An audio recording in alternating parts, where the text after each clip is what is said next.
We have joining us here on Newsday the president of the Petroleum Retail Owners Association of Nigeria, Dr. Gilles Harry, to discuss the resurgence of fuel scarcity and how to address the trend. Welcome to Newsday. Thank you so much. Good afternoon, Nigeria. Good afternoon to you as well, and thank you for your time. Well, we did hear you in Georgina's report. In terms of solution, you did recommend that an emergency supply mechanism be put in place. Do you care to elaborate on that now that we have you on the show? Well, I'm sure that you already listened to what the NMDPRA Executive Director has explained on the issues of the National Strategic Reserve. Clearly, what we need to do with that is just to make sure that it becomes very effective. All possible strategic reserves should now be activated, and product should be available for that, strictly for just emergency response. So I will want to encourage NMDPRA, NNPC, and every one of us that is in the downstream sector to give the highest level of cooperation to the NMDPRA to ensure that the National Strategic Reserve is workable. That's one of my recommendations, that there should be an emergency reserve center in different parts of Nigeria to be able to serve in such dire situations where we are having, as NNPC explained, we have weather, the vagaries of weather, attacking and, limiting the efficiency level of the organization to deliver on their mandate. So I think that we need to just drill it down to know what the content of the strategic reserve plan should be, and we all should give our best to ensure that it's functional. All right, then. So let's talk about regulatory compliance and safety, because the NNPC has mentioned the necessity of halting operations during rainstorms and lightning, of course, for safety reasons. But what are you working on to make sure that petroleum retailers ensure compliance with these regulations while minimizing supply disruptions? And also, because this is something that is, the rainy season is something that is going to come about a number of times, I'm wondering if there are any technological or procedural advancements that could enhance safety while allowing for more continuous operations during these unavoidable adverse weather conditions. Well, first, the most common security measure that should be applied is simply, NMDPRA has a safety course, which all members of Petron, and I believe other sister associations also comply to. So without that compliance, of course, your licenses will not be issued, neither will they be renewed. Other than that, because lightning is a major challenge in a volatile situation where petrol, PMS is exposed. So every retail outlet, at least that I know, is always equipped with the lightning arrestor technology that ensures that there is no flares, that are coming. But of course, it's technology, so it will certainly not have all this full 100% efficiency. So now that this has become, a frontline issue and in the front burner, I believe that NMDPRA will work closely with all of us who are stakeholders and ensure that what they want to see as safety measures will be complied with. All right, we hear you on that. But are you content when it comes to the level of transparency in the current fuel distribution system, or you'd like to see significant improvement? Well, Petron will definitely advocate for a much more inclusive, transparent distribution, process. One of the things that we keep advocating is that we must be making our distributions based on data analysis. And that, to a large extent, will be able to let us know who has what. And that's where our technology, Petroleum Product Passport, has been in the front runner, in the front burner to assist And I do hope that that homegrown technology will soon be what we can use across the whole country.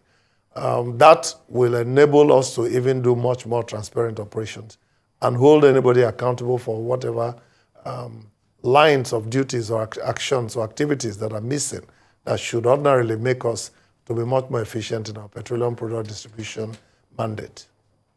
Okay, I'd like also to talk about, public communication and, the perception in itself of fuel scarcity, because the NNPC, of course, has continued to urge motorists to avoid panic buying and hoarding, and that's what we usually see, and that's what leads to these long lines that leads to traffic and, of course, a pandemonium within the different states. So if we talk about the effectiveness of the communication, is there any improvement that needs to be done when we're talking about communication between petroleum retailers, the NNPC, and the public during times like this? Well, certainly it should even go beyond that. We should have the security agencies working with us, unlimitedly in times like this in our retail outlets. But just to let you know that human character is difficult to really project. Every one of us will believe that the United States of America is a very disciplined, very organized society. You see vehicles go in, buy fuel, come out, and then everybody does the wrong thing because they are using an automated system to make sure that you purchase your product.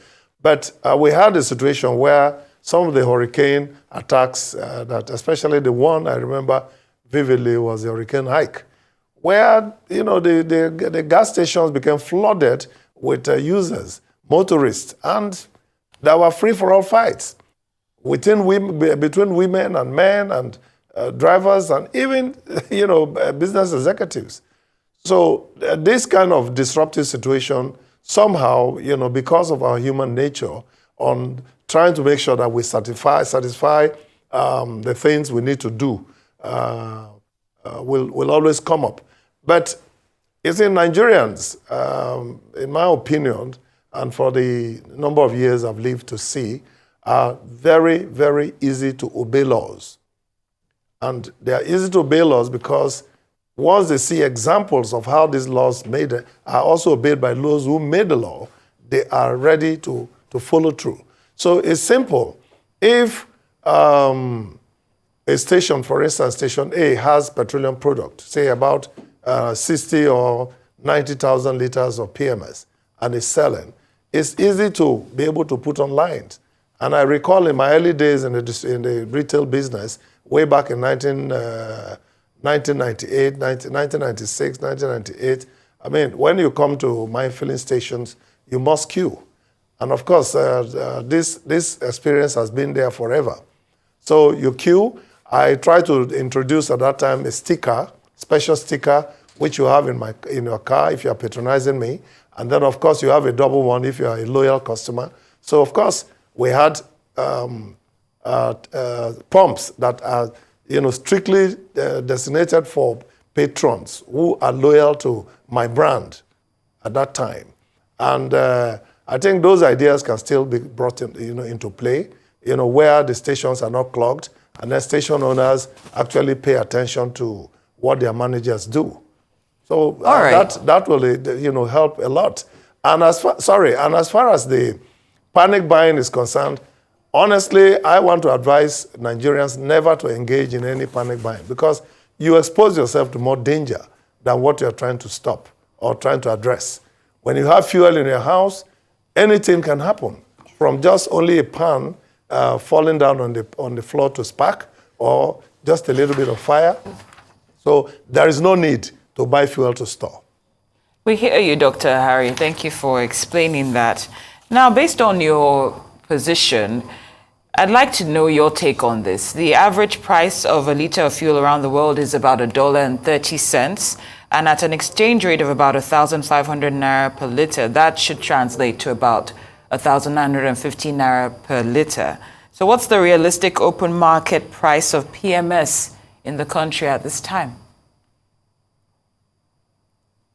Well, you can round that figure up to 2,000 naira per liter. And that's the average, just like you rightly said.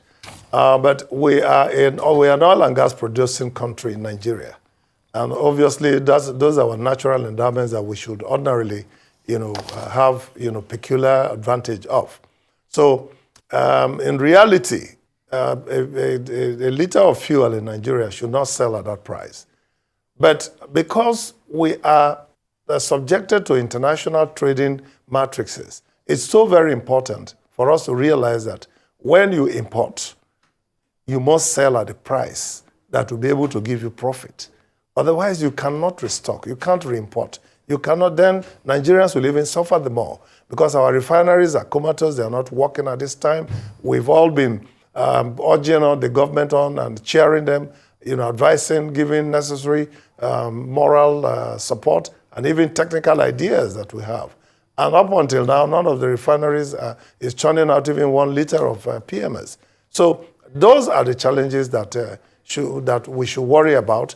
And therefore, I will say that the way the petroleum price is pegged now at about between 680 and 750 naira is not such a very difficult thing, but we suffer the most as retail outlet owners because if Nigerians don't have the buying power, our stock will stick with us. And our banks don't have any kind of charitable mind. They want to be able to see us doing business and returning their money so that we can continue to have access to those funds and be able to buy products. So to be honest to you, I think it will be difficult for us in Nigeria now to try to peg our petroleum prices according to international markets.